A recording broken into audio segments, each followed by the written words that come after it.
నమస్కారం. రేపటి ఆశల వారధి యువకు స్వాగతం. ఎకనామిక్స్ ఇంటర్మీడియట్ ఆర్ట్స్ సబ్జెక్టుల్లో క్లిష్టమైనదే అని చాలామంది విద్యార్థుల్లో ఉన్న అభిప్రాయం. సివిక్స్, కామర్స్ సబ్జెక్టులతో పోలిస్తే ఈ శాస్త్రంలో ఉండే నిర్వచనాలు, భావనలు, గణాంకాలు కొంత గందరగోళాన్ని కలిగిస్తాయి. పరీక్ష హాల్లో ప్రభావం చూపుతాయి. సమకాలీన అంశాలను ఎప్పటికప్పుడు గమనిస్తూ ప్రణాళికాబద్ధంగా సన్నద్ధమైతే అర్థశాస్త్రంలో 100% మార్కులు తెచ్చుకోవడం చాలా సులభం అంటుంది ఇవాల్టి యువ విజయభవ.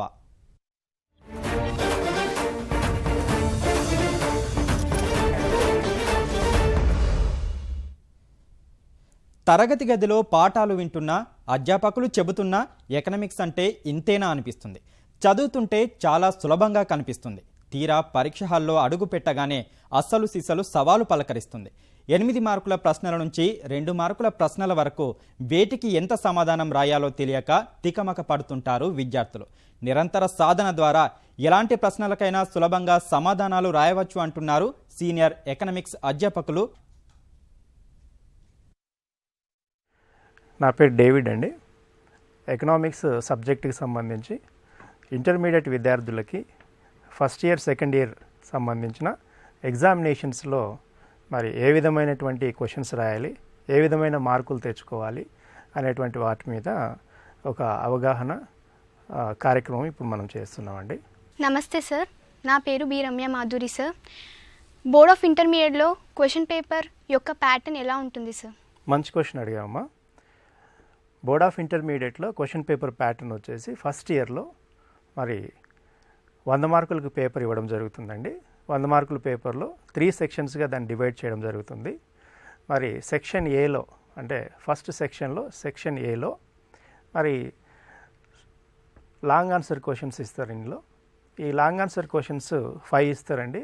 ఈ 5 క్వశ్చన్స్ నుంచి స్టూడెంట్స్ 3 క్వశ్చన్స్ను సెలెక్ట్ చేసుకోవాల్సి ఉంటుంది. మరి ఒక్కొక్క క్వశ్చన్కి మరి 10 మార్క్స్ చొప్పున 30 మార్క్స్ మరి ఫస్ట్ సెక్షన్లో ఉంటుంది. తర్వాత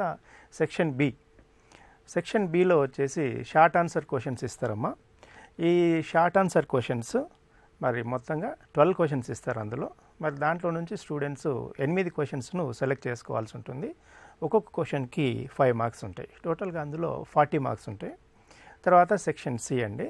ఈ సెక్షన్ సిలో మరి ఇది వెరీ షార్ట్ ఆన్సర్ క్వశ్చన్కి సంబంధించినటువంటి సెక్షన్ అయి ఉంటుంది కాబట్టి ఇందులో మరి 20 క్వశ్చన్లు అడుగుతారమ్మా. ఈ 20 క్వశ్చన్స్లో మనం 15 క్వశ్చన్స్ స్టూడెంట్స్ మరి ఆన్సర్స్ రాయాల్సి ఉంటుంది. మరి ఒక్కొక్క క్వశ్చన్కి 2 మార్కులు మరి ఇందులో ఇస్తారు కాబట్టి 30 మార్కులు సెక్షన్ సిలో ఉంటుంది. ఓవరాల్గా section A 30 marks, section B 40 marks, section C అదేవిధంగా 30 మార్క్స్. ఓవరాల్గా మరి 100 మార్క్స్కు క్వశ్చన్ పేపర్ ప్యాటర్న్ ఉంటుందమ్మా. నమస్తే సార్, నా పేరు మంజు. క్వశ్చన్ పేపర్ చూడగానే మ్యాక్సిమం అన్ని ఆన్సర్స్ తెలిసినవే ఉంటాయి. సో అలాంటప్పుడు ఎలాంటి క్వశ్చన్ సెలెక్ట్ చేసుకోవాలి? మంచి క్వశ్చన్ అమ్మా. సెలెక్షన్ ఆఫ్ ఆన్సర్ అనేది జనరల్గా వచ్చేసి క్వశ్చన్ పేపర్ ఇచ్చిన వెంటనే ప్రతి స్టూడెంట్ సర్వసాధారణంగా నాకు అన్ని క్వశ్చన్స్ వచ్చు అని ఒక ఫీలింగ్లో ఉంటారు జనరల్గా. అయితే అన్ని క్వశ్చన్స్ తెలిసినవైనప్పుడు ఆ క్వశ్చన్స్లో మరి అత్యధికంగా స్టూడెంట్ ఏ క్వశ్చన్లో పర్ఫెక్ట్గా ఉన్నాడు అనే విషయాన్ని కంపల్సరీగా బేరీజ్ వేసుకోవాల్సి ఉంటుంది. ఏ ఆన్సర్ని అయితే మరి ఇన్ టైంలో అంటే ఒక క్వశ్చన్ను ఒక పర్ఫెక్ట్గా ఒక టైంను మేనేజ్ చేసుకుంటూ ఆ ఇన్ టైంలో మరి ఆన్సర్ను కంప్లీట్ చేయగలిగినటువంటి ఆ ఆన్సర్ను మాత్రం సెలెక్ట్ చేసుకుంటే బాగుంటుందన్నమాట. ముఖ్యంగా ఫస్ట్ ఇయర్ ఎకనామిక్స్లో వచ్చేసి లాంగ్ ఆన్సర్స్ రాసేటప్పుడు టేబుల్స్ అండ్ డయాగ్రామ్స్ ఉన్నటువంటి ఆ యొక్క క్వశ్చన్స్ను సెలెక్ట్ చేసుకుంటే తద్వారా అత్యధికమైనటువంటి మార్కులు పొందే అవకాశం ఉంటుంది. సార్, ఎగ్జామ్ ఏ క్వశ్చన్స్తో మొదలు పెట్టాలి? ప్రత్యేక విధానం ఏదైనా ఉందా సార్? చాలా మంచి క్వశ్చన్ అడిగామమ్మా. ఎగ్జామినేషన్ను జనరల్గా వచ్చేసి ఈ ఒక ప్యాటర్న్ అంటూ ఏం లేదమ్మా ఎలా స్టార్ట్ చేయాలనేటువంటిది. బట్ ఎగ్జామినర్కి ఒక మంచి ఇంప్రెషన్ క్రియేట్ చేయాలి అని అంటే ఎగ్జామినేషన్ను వెరీ షార్ట్ ఆన్సర్ క్వశ్చన్స్తో స్టార్ట్ చేసినట్లయితే ఆ ఎగ్జామ్ అనేటువంటిది మరి ఇన్ టైంలో మనం కంప్లీట్ చేసుకోవచ్చు. మొదట వెరీ షార్ట్ ఆన్సర్ క్వశ్చన్స్ అంటే 2 మార్క్స్ ఆన్సర్స్ ఫస్ట్ స్టార్ట్ చేసుకుంటే 15 ఆన్సర్స్ను మరి మనం కంప్లీట్ చేయాల్సి ఉంటుంది. కాబట్టి ఈ 15 ఆన్సర్స్తో మరి ఎగ్జామినేషన్ స్టార్ట్ చేసి ఆ తర్వాత లాంగ్ ఆన్సర్ క్వశ్చన్స్ను సెలెక్ట్ చేసుకుంటూ ఆ తర్వాత షార్ట్ ఆన్సర్స్ క్వశ్చన్ సెలెక్ట్ చేసుకున్నట్లయితే మరి ఒక మంచి క్రియేషన్ ఒక మంచి ఇంప్రెషన్ అనేటువంటిది మరి మనం క్రియేట్ చేసిన వాళ్ళం అవుతాం. ఆ విధంగా మనం అత్యధికంగా మార్కులు సంపాదించుకునే అవకాశం ఉందమ్మా. నమస్తే సార్, నా పేరు శ్వేత. ఎల్ఐక్యూస్ మ్యాక్సిమం ఏ చాప్టర్స్లో నుంచి ఇచ్చే అవకాశం ఉంది సార్? మంచి క్వశ్చన్ అమ్మా. లాంగ్ ఆన్సర్ క్వశ్చన్స్ ఇవి సెక్షన్ ఏలో మరి మనకి ఇవ్వడం జరుగుతుంది కాబట్టి 5 చాప్టర్స్ను మేజర్గా మరి బేస్ చేసుకోవడం జరుగుతుంది. ముఖ్యంగా వచ్చేసి లాంగ్ ఆన్సర్ క్వశ్చన్స్ ఫస్ట్ ఇయర్లో ఎకనామిక్స్లో థియరీ ఆఫ్ కన్జ్యూమర్ బిహేవియర్ అనే చాప్టర్ నుంచి, ఆ తర్వాత theory of production, market analysis, దాని తర్వాత వచ్చేసి మనకి మ్యాక్రో ఎకనామిక్ ఆస్పెక్ట్స్ నుంచి మరి మనకు ఈ 5 చాప్టర్స్ నుంచి లాంగ్ ఆన్సర్ క్వశ్చన్స్ ఎక్కువగా వచ్చే అవకాశాలు ఉంటాయి. మరి ఈ లాంగ్ ఆన్సర్ క్వశ్చన్స్ నుంచి మరి స్టూడెంట్స్ ఒక 3 క్వశ్చన్స్ను సెలెక్ట్ చేసుకుంటే మరి 3 ఆన్సర్స్ రాయాల్సి ఉంటుంది కాబట్టి ఆ 5 ఆన్సర్స్ నుంచి 3 ఆన్సర్స్ను సెలెక్ట్ చేసుకోవాల్సి ఉంటుంది. సమయపాలన సరిపోకపోవడంతో చాలా వరకు క్వశ్చన్స్ని అటెంప్ట్ చేయలేం. దీని గురించి మీరు చెప్పండి సార్. టైం మేనేజ్మెంట్ అనేది మరి ప్రతి విద్యార్థికి చాలా ముఖ్యమైనటువంటి మరి విషయం అండి. టైం మేనేజ్మెంట్ ముఖ్యంగా ఆన్సర్ను మరి సెలెక్ట్ చేసుకునేటప్పుడు వెరీ షార్ట్ ఆన్సర్స్తో మనం స్టార్ట్ చేసినట్లయితే ఆ వెరీ షార్ట్ ఆన్సర్స్ను 45 మినిట్స్లో, అంటే 15 క్వశ్చన్స్ను 45 మినిట్స్లో కంప్లీట్ చేసుకోగలిగి, తర్వాత లాంగ్ ఆన్సర్ క్వశ్చన్స్ను వచ్చేసి మరి ఒక్కొక్క క్వశ్చన్కి మరి 20 మినిట్స్ చొప్పున 60 మినిట్స్లో, అంటే 1 అవర్లో మరి లాంగ్ ఆన్సర్ క్వశ్చన్స్ను కంప్లీట్ చేసుకోగలిగి, తర్వాత 1 అవర్ 15 మినిట్స్లో రిమైనింగ్ షార్ట్ ఆన్సర్ క్వశ్చన్స్ని మరి కంప్లీట్ చేసుకోగలిగితే స్టూడెంట్స్ ఆ విధంగా టైంను మేనేజ్ చేసుకోవచ్చు. మరి ముఖ్యంగా ఇందులో వచ్చేసి మరి 1 అవర్ 2 అవర్స్ 45 మినిట్స్ లోపు ఎగ్జామినేషన్ మరి కంప్లీట్ చేసుకోగలిగితే ముఖ్యమైనటువంటి ఆ మిగిలినటువంటి ఆ 15 నిమిషాల టైంలో స్టూడెంట్స్ మరి ముఖ్యమైనటువంటి పాయింట్స్ను అండర్లైన్ చేసుకునే అవకాశం ఉంటుంది. ప్లస్ టేబుల్స్, డయాగ్రామ్స్ను వెరిఫై చేసుకునే అవకాశం ఉంటుంది. దెన్ క్వశ్చన్ నెంబర్స్ అనేటువంటివి కరెక్ట్గా వేశారా లేదా అనేటువంటిది కూడా చూసుకునే అవకాశం ఉంటుంది ఆ 15 నిమిషాల్లో. కాబట్టి ఈ నిర్మాణాత్మకమైనటువంటి యొక్క ఎగ్జామినేషన్లో టైం మేనేజ్మెంట్ అనేటువంటిది చాలా ముఖ్యమైనటువంటిది. సార్, ఎకనామిక్స్లో ఆన్సర్స్ ఆర్డర్ వైజ్ రాయాలా లేకపోతే ఎలాగైనా రాయొచ్చా? ఎకనామిక్స్లో ఎగ్జామ్ రాసేటప్పుడు ఒక పర్టికులర్ ఆర్డర్ అంటూ ఏం లేదండి. ఏ విధంగా వ్రాయవచ్చు. కానీ ఎగ్జామినేషన్ అనేది ఒక క్రమ పద్ధతిలో మరి వ్రాసినప్పుడే మరి సరైనటువంటి మార్కులు వచ్చే అవకాశం ఉంటుంది. ఎగ్జామినర్కు మరి ఒక మంచి ఇంప్రెషన్ క్రియేట్ చేయాలి అని చెప్పానంటే వెరీ షార్ట్ ఆన్సర్స్తో మరి స్టార్ట్ చేసుకున్నట్లయితే ఎగ్జామినేషన్ను మనం అర్థవంతంగా ముగించే అవకాశం ఉంటుంది. ఆ తర్వాత లాంగ్ ఆన్సర్ క్వశ్చన్స్, తర్వాత షార్ట్ ఆన్సర్ క్వశ్చన్స్ వ్రాయవచ్చును. అంటే ఇది ఒక ప్యాటర్న్లో ఈ సిస్టమేటిక్గా మరి ఎగ్జామ్ రాసుకున్నట్లయితే అత్యధికమైనటువంటి మార్కులు సంపాదించే అవకాశం ఉంటుంది. అయితే కొంతమంది స్టూడెంట్స్ మరి ఒక పర్టికులర్ ప్యాటర్న్ కాకోకుండా వారికి ఏ విధంగా ఇష్టం ఉంటే ఆ విధంగా రాసే అవకాశాలు ఉంటాయి. అయితే అట్లాంటి వాటి ద్వారా ఎగ్జామినర్కు ఒక మంచి ఇంప్రెషన్ మనం క్రియేట్ చేయలేం. కాబట్టి మరి ఆన్సర్స్ కరెక్ట్గా రాయడంతో పాటుగా వాటిని ఒక క్రమమైన పద్ధతిలో రాస్తే అత్యధిక మార్కులు మనం సంపాదించే అవకాశం ఉంటుంది.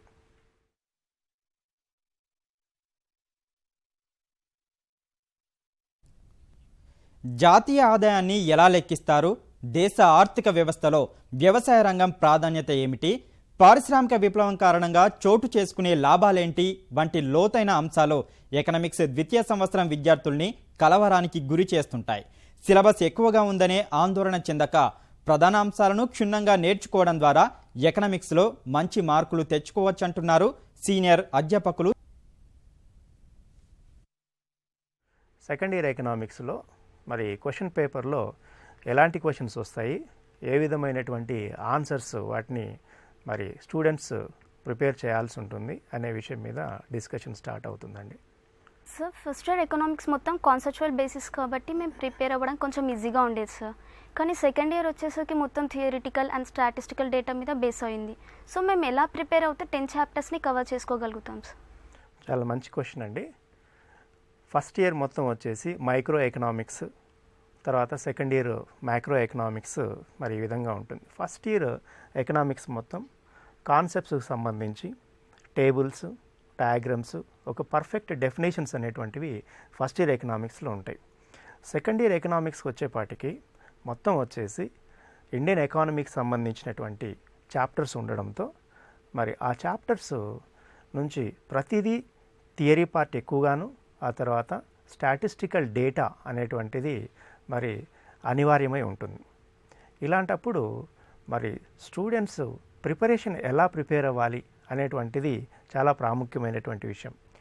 మరి చాప్టర్ వైజ్గా ఒక ఇంపార్టెంట్ క్వశ్చన్స్ మాత్రమే కాకుండా అన్ని క్వశ్చన్స్ను చూసుకుంటూ ఆ టెక్స్ట్ బుక్ను మేజర్గా ప్రతి చాప్టర్ను ఆ చాప్టర్లో ఉన్నటువంటి ముఖ్యమైనటువంటి విషయంనంతా మరి చదివి అందులో ఏ విధమైనటువంటి స్టాటిస్టికల్ డేటా ఉంది అని చూసుకొని దాన్ని బట్టి ఆ డేటాను వచ్చేసి ప్రిపేర్ చేసుకొని మరి ఫర్ ఎగ్జాంపుల్ ఇండియాలో పాపులేషన్ గ్రోత్ రేట్ ఎలా ఉంది, ఏ ఇయర్లో rate of growth of population ఎలా ఉంది అని చూసుకోవాలనుకున్నప్పుడు మరి ఆ పర్టికులర్ ఇయర్లో ఆ కరస్పాండింగ్ ఇయర్లో ఎప్పటి నుంచి పాపులేషన్ ఆఫ్ ఇండియా అనేది రైజింగ్ స్టార్ట్ అయింది, మరి ఎప్పుడు తక్కువగా ఉన్నది అనేటువంటి విషయాలు ఏ సంవత్సరంలో ఆ పర్టికులర్ డేటాని మరి ప్రాక్టీస్ చేసినట్లయితే ఆన్సర్స్ను ప్రజెంట్ చేసే అవకాశం ఉంటుంది. కానీ ఫస్ట్ ఇయర్ మాత్రం కాన్సెప్ట్స్, తర్వాత టేబుల్స్, డయాగ్రామ్స్ ఉండడంతో చాలా ఈజీగా అనిపిస్తుంది. కానీ సెకండ్ ఇయర్ మాత్రం స్టాటిస్టికల్ డేటాను గుర్తుపెట్టుకోవడంలో స్టూడెంట్స్ కొంత స్ట్రగుల్ అయ్యే అవకాశాలు ఉంటాయి. కాబట్టి దీనికి కేవలము ప్రాక్టీస్ అనేటువంటిది మాత్రమే ముఖ్యమైనటువంటి విషయం అండి. సార్, చాలామంది స్టూడెంట్స్ టైం సరిపోదని బాధపడుతూ ఉంటారు. సో ఇచ్చిన 3 hours టైంలో అన్ని ఆన్సర్స్ అటెంప్ట్ చేసేటట్టు టైంని ఎలా యూటిలైజ్ చేసుకోవాలి, టైం మేనేజ్మెంట్ గురించి చెప్పండి సార్. సెకండ్ ఇయర్లో ముఖ్యమైనటువంటి విషయం అమ్మది. ఫస్ట్ ఇయర్లో మరి టైంను సాధ్యమైనంత వరకు మరి ఇన్ టైంలోను, తర్వాత ఒక 15 minutes ముందుగానే ఎగ్జామ్ను కంప్లీట్ చేసే అవకాశాలు ఉంటాయి. కానీ సెకండ్ ఇయర్కి వచ్చిన తర్వాత మొత్తం థియరీ పార్ట్ కాబట్టి స్టాటిస్టికల్ డేటా అనేటువంటిది మరి ఇందులో ఇంప్లిమెంట్ చేయాల్సి ఉంటుంది. కాబట్టి మేజర్గా ఆ ప్రిపేర్ అయ్యేటువంటి టైంలో వచ్చేసి రైటింగ్ ప్రాక్టీస్ అనేటువంటిది చేసుకోవాల్సి ఉంటుంది. అంటే ఆన్సరు మరి ఏ విధంగా రాయాలి అనేటువంటిది కంపల్సరీగా ప్రాక్టీస్ చేసినప్పుడు మాత్రమే మరి ఇన్ టైంలో మరి కంప్లీట్ చేయవచ్చును. టైం మేనేజ్మెంట్ గురించి మనం మాట్లాడుకున్నట్లయితే మరి ఫస్ట్ ఇయర్కి ఏ విధంగా మరి టైంను మనం అలాట్ చేసుకుంటామో సేమ్ అదే విధమైనటువంటి ప్యాటర్న్లో టైంను అలాట్ చేసుకోవచ్చు. మొదట విఎస్ఐక్యూస్ మరి స్టార్ట్ చేసుకుంటే విఎస్ఐక్యూస్లో ముఖ్యంగా 45 minutesలో వెరీ షార్ట్ ఆన్సర్ క్వశ్చన్స్ మరి కంప్లీట్ చేసుకుంటే, తర్వాత 1 hourలో వచ్చేసి లాంగ్ ఆన్సర్ క్వశ్చన్స్ మరి కంప్లీట్ చేసుకోగలిగితే, 1 hour 15 minutesలో షార్ట్ ఆన్సర్ క్వశ్చన్స్ మరి కంప్లీట్ చేసుకోగలిగితే 3 గంటలలో ఎగ్జామినేషన్ మరి పూర్తి స్థాయిలో మరి కంప్లీట్ చేయవచ్చును అన్నమాట. ఇది టైం మేనేజ్మెంట్కి సంబంధించినటువంటి విషయం. మేము ఎగ్జామ్లో హై స్కోర్ తెచ్చుకోవాలంటే ఏ విధంగా చదవాలి, ఏ విధంగా ప్రాక్టీస్ చేస్తే మాకు హై స్కోర్ వస్తుంది? హై స్కోర్ రావాలి అని అన్నప్పుడు ఎకనామిక్స్లో జనరల్గా 98 marks అనేటువంటిది హైయెస్ట్ స్కోర్ అవుతుంది. మరి 98 marks తెచ్చుకోవడానికి స్టూడెంట్ ఏ విధంగా మరి ప్రయత్నం చేయాలి అని అన్నప్పుడు కంపల్సరిగా విషయం పట్ల పూర్తి స్థాయిలో అవగాహన అనేటువంటిది అవసరము. ఆ తర్వాత ప్రెజెంటేషన్ ఆఫ్ ఆన్సర్ అనేటువంటిది చాలా ప్రాముఖ్యమైనటువంటిది. ఇందులో ముఖ్యంగా ఒకవేళ సెకండ్ ఇయర్లో అయినట్లయితే సెకండ్ ఇయర్ ఆన్సర్స్ రాసేటప్పుడు 100% స్టాటిస్టికల్ డేటాను మరి పూర్తి స్థాయిలో నేర్చుకోవడం, పూర్తి స్థాయిలో దాన్ని ప్రాక్టీస్ చేయడం, అదేవిధంగా ఏ విధమైనటువంటి మరి కొట్టివేతలు ఇట్లాంటివి ఆన్సర్ షీట్లో లేకోకుండా చాలా జాగ్రత్తగా మరి మేనేజ్ చేసుకుంటూ ఈ ఆన్సర్స్లో స్టాటిస్టికల్ డేటాను 100% ఇంప్లిమెంట్ చేసినట్లయితే స్టూడెంట్స్ 100% మరి హయ్యెస్ట్ మార్క్స్ తెచ్చుకునే అవకాశాలు పుష్కలంగా ఉన్నాయి. సార్, ప్రజెంటేషన్ మనం ఎలా ఇవ్వాలి సార్ మ్యాక్సిమం మార్క్స్ స్కోర్ చేయడానికి?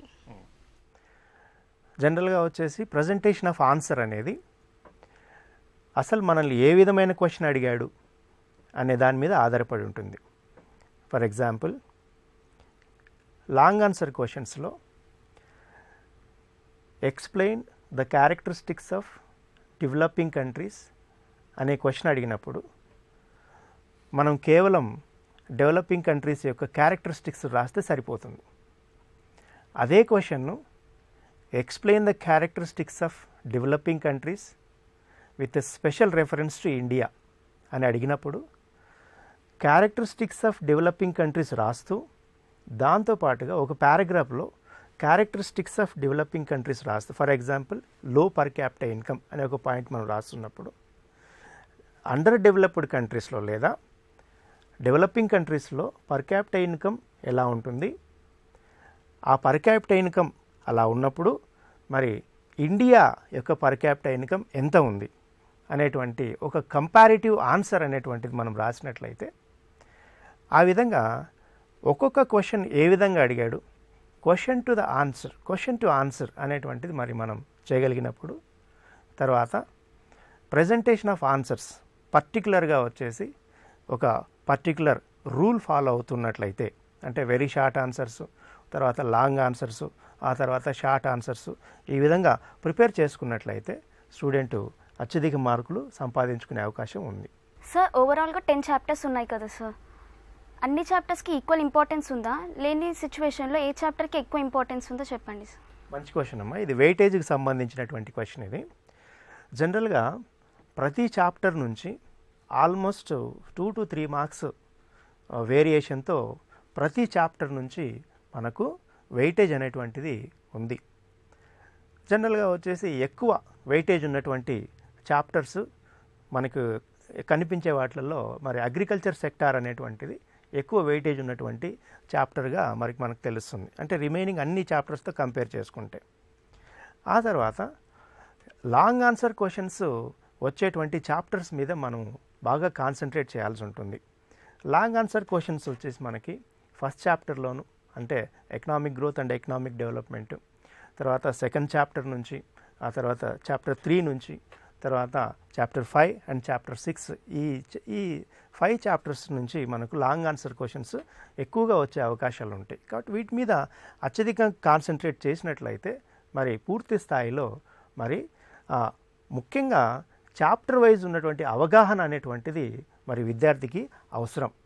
కాబట్టి ఆ అవగాహన మీ మాస్టర్స్ కాలేజ్లో మీకు చెప్పినప్పుడు దాన్ని బట్టి సార్స్ యొక్క మరి టిప్స్ తీసుకుంటూ మరి మీరు ఎగ్జామ్ను రాసినట్లయితే అర్థవంతంగా మీరు అత్యధికంగా మార్కులు సంపాదించుకునే అవకాశం ఉంది. సార్ బుక్లెట్ మేనేజ్మెంట్ గురించి చెప్పండి సార్. జనరల్గా బోర్డ్ ఆఫ్ ఇంటర్మీడియట్ వాళ్ళు స్టూడెంట్స్కి మరి పేపర్స్ లాగా కాకోకుండా ఒక బుక్లెట్ను ఆన్సర్ షీట్గా ఇవ్వడం జరుగుతూ ఉంటుంది. ఆ బుక్లెట్లో మొత్తంగా 24 పేజెస్ ఉంటాయండి. ఈ 24 పేజెస్లో స్టూడెంట్స్ వచ్చేసి జనరల్గా ఈ బుక్లెట్ సరిపోదా అనేటువంటి ఒక మీమాంసలో ఉండడం జరుగుతుంది. ఇలాంటి సందర్భంలో స్టూడెంట్స్ వచ్చేసి దాన్ని చాలా నీట్ హ్యాండ్ రైటింగ్తోనూ, ఆ తర్వాత వచ్చేసి మరి పర్ఫెక్ట్ ఆన్సర్ ప్రజెంటేషన్తోనూ దాన్ని కంప్లీట్ చేసుకోవాల్సి ఉంటుంది. అంటే ఒక ఆన్సర్ రాసిన తర్వాత అయ్యో ఇది కరెక్ట్ ఆన్సర్ కాదే అని కొట్టివేసి మరి ఇంకొక ఆన్సర్ రాసి తర్వాత నాకు బుక్లెట్ సరిపోవడం లేదు అనేటువంటి విషయాలలో స్టూడెంట్స్ కంపల్సరిగా మరి అవగాహన కలిగి ఉండాలి. అటువంటి తప్పులు అనేటువంటివి చేయకోకుండా, మరి ఫైనల్ ఎగ్జామ్ కాబట్టి అటువంటి తప్పులు చేయకోకుండా పర్ఫెక్ట్గా క్వశ్చన్ టు ఆన్సర్ అనేటువంటిది చేసి తీరాల్సి ఉంటుంది.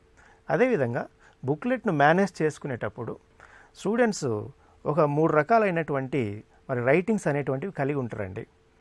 జనరల్గా లావ్ అక్షరాలతో రాసేటువంటి వాళ్ళు, తర్వాత నార్మల్ రైటింగ్ ఒకటి ఉంటుంది, తర్వాత పదానికి మధ్యలో కొంచెం గ్యాప్ ఎక్కువగా వదిలిపెట్టేటువంటి స్టూడెంట్స్ మరి ఉండడం జరుగుతుంది. ఇట్లాంటి టైంలో వచ్చేసి లావ్ అక్షరాలతో రాసేటువంటి విద్యార్థులు ఎవరైనా ఉన్నట్లయితే వాళ్ళు బుక్లెట్ను వచ్చేసి లెఫ్ట్ సైడ్ మార్జిన్ విషయం మాత్రం పర్టికులర్గా చూసుకొని, ఆ తర్వాత హెడర్ అండ్ ఫూటర్ అంటే టాప్ మార్జిన్ను, తర్వాత బాటమ్ లెవెల్లో ఉన్నటువంటి మార్జిన్ కూడా పూర్తి స్థాయిలో మరి వ్రాయడానికి ఉపయోగించినట్లయితే బుక్లెట్ను 100% మరి ఎకనామికల్గా ఉపయోగించినట్లుగా అవుతుందన్నమాట. అదేవిధంగా ఫస్ట్ ఇయర్లో కూడా అదే విధమైనటువంటి మేనేజ్మెంట్ను చేయవచ్చునమాట. కాబట్టి బుక్లెట్ మేనేజ్మెంట్ అనేటువంటిది, అదేవిధంగా టైం మేనేజ్మెంట్ అనేటువంటిది విద్యార్థికి చాలా ప్రాముఖ్యమైనటువంటి విషయం అన్నమాట. సార్ ఫైనల్గా ఎకనామిక్ సబ్జెక్ట్కి సక్సెస్ మంత్రం ఏంటి సార్? ఎకనామిక్స్ సబ్జెక్ట్లో సక్సెస్ మంత్రం ఏంటిదంటే కంపల్సరిగా అన్ని క్వశ్చన్స్ను అటెంప్ట్ చేయడం. అంటే సెక్షన్ ఏ నుంచి 3 క్వశ్చన్స్, సెక్షన్ బి నుంచి 8 క్వశ్చన్స్, సెక్షన్ సి నుంచి 15 క్వశ్చన్స్, మరి అన్ని క్వశ్చన్స్ను అటెంప్ట్ చేయడం అనేటువంటిది ఎకనామిక్స్లో సక్సెస్ మంత్రం అన్నమాట. అంటే పూర్తి స్థాయి ఎగ్జామినేషన్ను మరి కంప్లీట్ చేసిన వాళ్ళు అవుతారనమాట. అలాంటప్పుడే అది పర్ఫెక్ట్గా ఎగ్జామ్ను కంప్లీట్ చేయడం అవుతుంది. కానీ కొన్ని క్వశ్చన్స్ వదిలేసి కొన్ని క్వశ్చన్స్ రాస్తే మరి పూర్తి స్థాయిలో మార్కులు రావు. కాబట్టి మరి 100% సక్సెస్ మంత్ర అనేటువంటిది ఏంటిదంటే attempt all the questions. So viewers, మరి చూసారు కదా ఎకనామిక్స్ ఎగ్జామినేషన్ను ఏ విధంగా మరి వ్రాయాలి. మొదటి సంవత్సరం, రెండవ సంవత్సరం విద్యార్థులు ఎకనామిక్స్ ఎగ్జామినేషన్ను మరి రాయవలసినటువంటి పద్ధతులు, విధానాలు, దానికి సంబంధించినటువంటి సూచనలు మరి ఇప్పుడు ఇవ్వడం జరిగింది. ఆ విధంగా మరి విద్యార్థులు టైం మేనేజ్మెంట్ విషయంలోనూ, క్వశ్చన్స్ ప్రజెంటేషన్ విషయంలోనూ, సెలెక్షన్ ఆఫ్ క్వశ్చన్స్ విషయంలోనూ జాగ్రత్తలు పాటించినట్లయితే మీ ఎకనామిక్స్ ఎగ్జామినేషన్స్లో 100% మీరు విజయాన్ని సాధిస్తారు. ఆ విధంగా సాధించాలని ఆకాంక్షిస్తున్నాం. ఇంటర్ కామర్స్ పరీక్షకు ఎలా సన్నద్ధం అవ్వాలో మరో యువలో తెలుసుకుందాం. నమస్కారం.